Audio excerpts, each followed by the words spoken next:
1998 সালে যে তৃণমূল কংগ্রেসের শুভ সূচনা হয়েছিল, তৎকালীন বিজেপির ক্যাবিনেট মন্ত্রী মমতা বন্দ্যোপাধ্যায় কিংবা বলা ভালো কংগ্রেসের যুবনেত্রী মমতা বন্দ্যোপাধ্যায়ের হাত ধরে 28 বছর পরে সেই তৃণমূল কংগ্রেসের এক প্রাক্তন বহিষ্কৃত সিপিএম নেতার হাত ধরে তার শুভ নন্দন ঘটে গেল। দেখুন, তৃণমূল কংগ্রেস দলটা প্রথম দিন থেকেই হয় কারোর কাছ থেকে ধার করে কিংবা চুরি করে চলতো। সেই দলের সাংসদ বলুন, নেতা বলুন, হয় বিজেপি থেকে ধরে আনা, নয় কংগ্রেস থেকে ধরে আনা। পরবর্তীকালে 2011 সালে মমতা বন্দ্যোপাধ্যায় ক্ষমতায় আসার পরে একের পর এক সিপিএম এর নেতা মন্ত্রী তাদেরকে দলে জায়গা করে দিয়েছেন, সুযোগ করে দিয়েছেন। অথচ যে মানুষগুলো সৎভাবে নিষ্ঠার সাথে হয়তো গ্রাউন্ড ওয়ার্কার্সরা তারা তৃণমূল দলটাকে করতেন, তারা কোনোদিন এই 28 বছরে কোনোদিন তৃণমূলের প্রথম সারির দিকে উঠে আসতে পারেনি। এই তৃণমূল কংগ্রেস দলটা চলতো অন্যান্য দল থেকে নেতা ধার করে বা চুরি করে। এমনকি এই দলের প্রতীকটা অবধি মমতা বন্দ্যোপাধ্যায় চুরি করে এনেছেন। ঘাসফুল প্রতীকটাও চুরি করা, বলছেন কে? শিল্পী সোমনাথ চৌধুরী। তৃণমূল কংগ্রেস রাস্তায় নামলে যে যে স্লোগানগুলো আপনারা পর্যন্ত শুনতেন, সেই স্লোগানগুলো অন্যান্য দল থেকে চুরি করা। যেমন ধরুন, তৃণমূল কংগ্রেসের যে বিখ্যাত স্লোগান আমরা কম বেশি শুনতে পেতাম, লড়াই লড়াই লড়াই চাই, লড়াই করে বাঁচতে চাই, এই স্লোগানটা পর্যন্ত এসএফআই এর থেকে চুরি করা একটি স্লোগান। এই দলের নিজস্ব বলে কিচ্ছু নেই, আবার কিছু নেই বলাটাও ঠিক নয়। একটা স্লোগান একমাত্র তৃণমূল কংগ্রেস নিজের বলে দাবি করতে পারেন, সেই স্লোগানটা হচ্ছে মমতা বন্দ্যোপাধ্যায় জিন্দাবাদ। কিন্তু আশ্চর্যের বিষয়, এই মমতা বন্দ্যোপাধ্যায় জিন্দাবাদ স্লোগানটাও বেশি দিন টিকলো না। এবার থেকেই তৃণমূলের নেতারাই মমতা বন্দ্যোপাধ্যায় জিন্দাবাদের জায়গায় এখন বলবে ঋতব্রত বন্দ্যোপাধ্যায় জিন্দাবাদ। যে নোংরা রাজনীতির আমদানি পশ্চিমবঙ্গে মমতা বন্দ্যোপাধ্যায় করেছিল, যে দল ভাঙানোর রাজনীতি পশ্চিমবঙ্গে মমতা বন্দ্যোপাধ্যায় করেছিল, দিনের পর দিন গোটা পশ্চিমবঙ্গে মমতা বন্দ্যোপাধ্যায় বিশ্বাস করতেন গোটা রাজ্যটাকে বিরোধী শূন্য করতে হবে। অথচ গণতন্ত্রে বিরোধীরা একটা বড় অবদান রাখে এবং সেই বিরোধীকে দিনের পর দিন পায়ের চটির তলায় পিষে রাখতো মমতা বন্দ্যোপাধ্যায়। আর আজ সেই নোংরা রাজনীতির শিকার হলেন মমতা বন্দ্যোপাধ্যায় নিজে। আপনি 2011 সালে ক্ষমতায় আসার পরে বামেদের ওই টিম টিম করে জ্বলতে থাকা কয়েকটি নেতা, ওই কয়েকটি প্রাক্তন মন্ত্রী, তাদেরকে আপনি আপনার দলে জায়গা করে দিয়েছিলেন। কেন? যাতে এই দলটাকে পুরোপুরি শেষ করে দেওয়া যায়, এই দলটার কোনো চিহ্ন যাতে পশ্চিমবঙ্গে আর অবশিষ্ট না থাকে, তার জন্য যা করার আপনি তাই করেছেন। পঞ্চায়েত দখল থেকে মিউনিসিপ্যালিটি দখল, বিধানসভা, দিনের পর দিন আপনি আপনার নেতৃত্বে কোনো গুন্ডা বাহিনী দিয়ে সিপিএম এর নেতাদের তাদেরকে নমিনেশন অবধি পৌঁছাতে দিতেন না। ঠিক এমন একটি ঘটনা ঘটে 2017 সালে। 2017 সালে একটি অভিযোগ আসে তৎকালীন সিপিএম এর এক নামকরা নেতা ঋতব্রতর নামে। কে এই ঋতব্রত? ঋতব্রত ছিল তখন সিপিএম এর প্রথম সারির একটা নেতা এবং তার বিরুদ্ধে একটি মহিলা ধর্ষণের অভিযোগ আনে, যে বিয়ের প্রতিশ্রুতি দিয়ে দিনের পর দিন তাকে ধর্ষণ করে গেছে এবং তারপরে ওই মহিলাকে কখনো 2 লাখ, 2.5 লাখ, এমনকি 50 লক্ষ টাকা দেওয়ার প্রতিশ্রুতি করে, যাতে ওই মহিলা তার বয়ান জনগণের সামনে না আনে। সেই চুপ করিয়ে রাখার জন্য মহিলাকে দিনের পর দিন ভয় দেখানো হয়, টাকার প্রলোভন দেওয়া হয়। ও আমার সাথে বিয়ের প্রতিশ্রুতি দিয়েছিল এবং এখন সেটাকে পুরোপুরি ডিনাই করছে। এবং এই ঘটনাটি সামনে আসার পরে এই মহিলা যখন সিপিএম দলে একটি অভিযোগ করে যে আপনার দলের নেতা এরকম কিছু ঘটনা আমার সাথে ঘটিয়েছে, তখন সিপিএম দলটি তাদের ইন্টারনাল কমিটি গঠন করে এবং সেখানে প্রমাণিত হয় যে তরুণী যা যা অভিযোগ আনছে তার সব কটা সত্যি। কারণ কিছু ভিডিও ক্লিপ, কিছু অডিও, কিছু ছবি সব প্রকাশ্যে সব টিভি মিডিয়াকে দিয়ে দেওয়া হয়। ওই মহিলা চিঠিটা শুধু সিপিএম পার্টিটাকে লিখেনি, তৎকালীন মুখ্যমন্ত্রী মমতা বন্দ্যোপাধ্যায়ের কাছেও একটা চিঠি দেওয়া হয়েছিল ওই মহিলার তরফ থেকে, যে সিপিএম তো তার মতো করে তদন্ত করছে, সিপিএম এর হাতে তো আর জেল পর্যন্ত পাঠানোর ক্ষমতাটা নেই, প্রশাসনিক ক্ষমতা নেই। তাই মুখ্যমন্ত্রীকে চিঠি লিখেছিল এই ঋতব্রতর বিরুদ্ধে যাতে তদন্ত করা হয়। মমতা বন্দ্যোপাধ্যায় ওই চিঠির উত্তরে কিনা জানি না, তিনি একটি সিআইডি টিম গঠন করে, উনি ঋতব্রতর বাড়িতে সিআইডি পাঠায় এবং সেই সময় আপনাদের মনে থাকবে ঋতব্রত সে বাড়ি থেকে পলাতক হয়ে গেছিল। বুধবার রাতে ঋতব্রতর হালতুর বাড়িতে গিয়ে দরজায় নোটিশ লাগিয়ে দিয়ে আসেন সিআইডির 4 অফিসার। তার বাবার হাতে তুলে দেওয়া হয় নোটিশের কপি।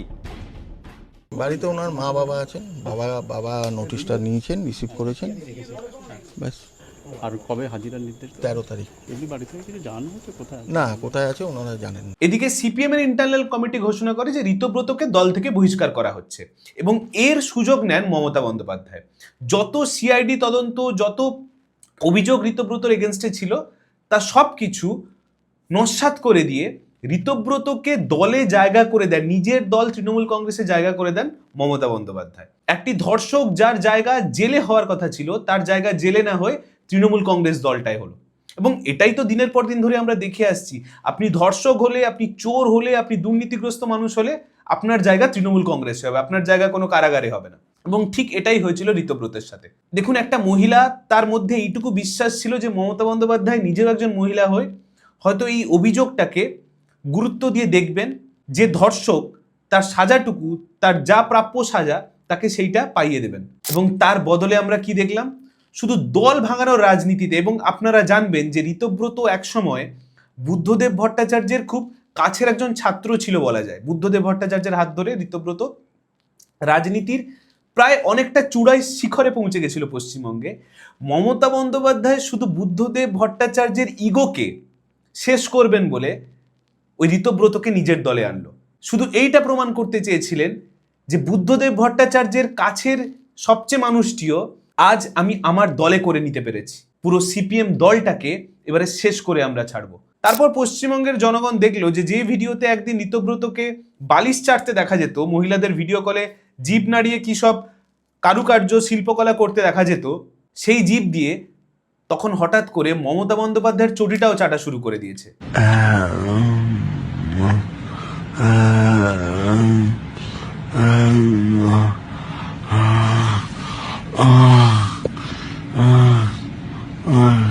এবং সে কি চাটা!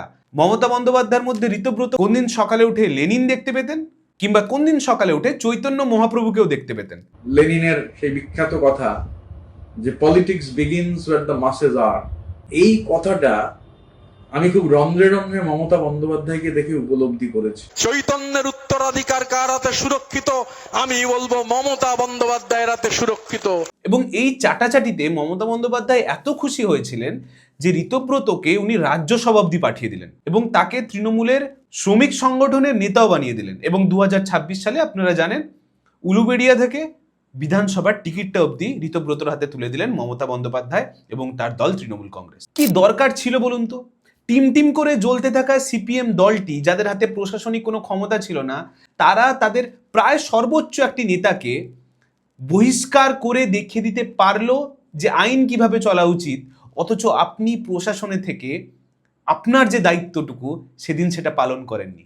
12-13 বছর ধরে একজন রেপিস্টকে কিভাবে বুকে আগলে ধরেছিলেন গোটা পশ্চিমবঙ্গবাসী দেখেছে। আপনি চাইলে কি না কি করতে পারতেন। আপনাকে মানুষ সততার প্রতীক বলতো একদিন।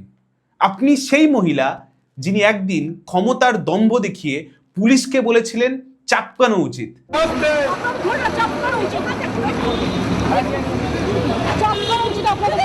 আপনি সেই মহিলা যেদিন ক্ষমতার দম্ভ দেখিয়ে এক ফটোগ্রাফারকে বলেছিলেন তার গালে থাপ্পড় মারবেন। আপনি সেই মহিলা যেদিন মুখ্যমন্ত্রীর চেয়ারে বসে শিলাদিত্যদের 14 দিন, একজন গরিব কৃষককে 14 দিন জেল খাটিয়েছিলেন। আপনি সেই মহিলা যিনি আরজি করের মতো একটি ঘটনাকে ধামাচাপা দেওয়ার চেষ্টা করেছিলেন। আপনি চাইলে কি না কি করতে পারতেন। আপনি চাইলে শওকত মোল্লা, যাকে আপনি বলেছিলেন ও বোমা বাঁধে, মারপিট করিস আর বোম বাঁধিস, ওখানে কোত্থেকে জীবনতলা মারপিট, বাস টার্মিনাস, তাকে জেলের ঘানি টানাতে পারতেন। আপনি চাইলে যে রাজীব ব্যানার্জিকে আপনি দুর্নীতিগ্রস্ত বলেছিলেন, তাকে আবার নিজের দলে ফিরিয়ে এনে টিকিটটা না দিয়ে তার বিরুদ্ধে আইনানুগ ব্যবস্থা নিতে পারতেন। আপনি চাইলে পার্থ চ্যাটার্জির খাটের তলা থেকে 51 কোটি টাকাটা আপনি বের করতে পারতেন। আপনি চাইলে অরূপ বিশ্বাস যারা এখন জেলের ঘানি টানছে, আপনি জনগণকে তাদের হাত থেকে বাঁচাতে পারতেন। আপনি চেষ্টা করলে সব করতে পারতেন। আপনি চেষ্টা করলে আপনার ভাইপোকে কয়লা, বালি ইত্যাদি দুর্নীতি থেকে আটকাতে পারতেন। আপনি সেদিন সেটা করেননি। আজ তাই যা ফল আপনাকে ভোগ করার তাই করতে হচ্ছে। যে দল একসময় আপনাকে সমীহ করে চলতো, যে দলের নেতারা কথায় কথায় বলতো মমতা বন্দ্যোপাধ্যায় আমাদের নেত্রী, অভিষেক আমাদের সেনাপতি, সেই দলের 80 জন বিধায়কের মধ্যে আজ 60 জন বিধায়ক ঋতব্রত ব্যানার্জিকে তাদের নেতা হিসেবে মনে করছে। তৃণমূল এখন দুটো পন্থীতে ভাগ হয়ে গেছে, এক চটি চাটা আর এক বালিশ চাটা। আজ চটি চাটা অর্থাৎ আপনার দিকে 10-15 জনের বেশি নেতাকে চাইলেও দূরবীন দিয়ে খুঁজে পাওয়া যাবে না। অথচ ঋতব্রত ব্যানার্জি, যাকে সিপিএম থেকে আপনি ভাগিয়ে এনেছিলেন, সে আজকে আপনার দলের প্রতীকটা নিয়ে ঘুরছে, আর আপনাকে হয়তো দুদিন পর দল থেকেই তাড়িয়ে দিতে পারে। আজ আপনাকে আফসোস করে বলতে হচ্ছে যে সিপিএম সেদিন ঠিক করেছিল ওই গদ্দারটাকে দল থেকে বহিষ্কার করে।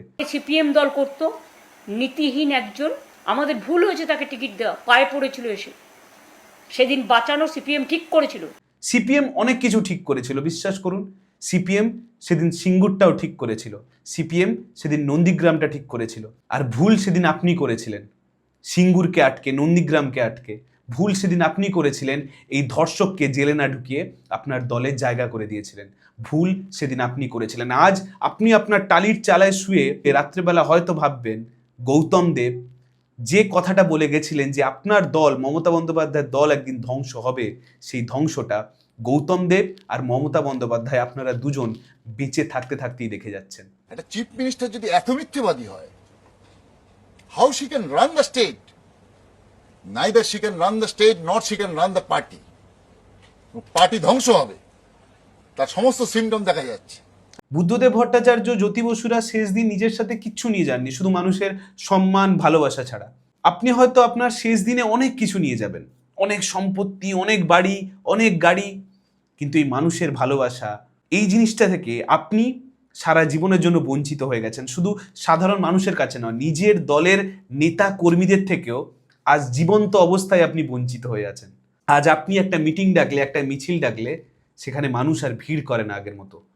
ক্ষমতা না থাকলে, পুলিশ প্রশাসন না থাকলে আপনি যে মমতা বন্দ্যোপাধ্যায় কোনোদিন হয়ে উঠতেন না, তা হয়তো আজকে আপনি টের পাচ্ছেন। আজ আপনার ভাইপোকে দেখলে মানুষ ডিম ছুটছে, জুতো ছুটছে, রাস্তায় বেরালে তৃণমূলের নেতারা চোর চোর বলে চিৎকার করছে। রাজনীতিতে আপনি এইটা কামিয়েছেন। আজ আপনার বাড়ির সামনে দিয়ে মানুষ যাচ্ছে আর আপনার মৃত্যু কামনা করছে। আমার বলতে খারাপ লাগছে যে মানুষ আপনার মৃত্যু কামনা পর্যন্ত করছে। রাজনীতিতে আপনি এইটা কামিয়েছেন।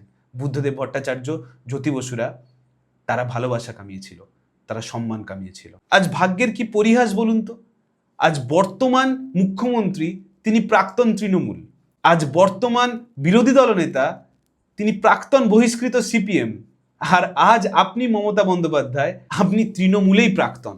গতকাল পর্যন্ত ক্ষমতায় থাকাকালীন আপনি যে যে রাজনৈতিক দলের শেষ দেখে যেতে চেয়েছিলেন, সে রাজনৈতিক দলগুলো বা তাদের নেতারা আজ মাথা উঁচু করে দাঁড়িয়ে আছে।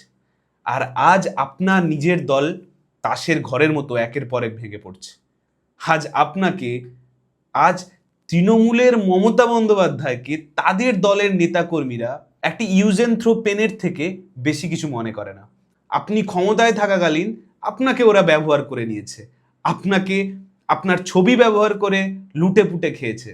আপনি সেদিন চুপ ছিলেন, সবটা জেনেও চুপ ছিলেন। আজ ওদের পালা, নতুন বিজেপির যে মুখ্যমন্ত্রী, তার পেছন পেছন ঘোরা।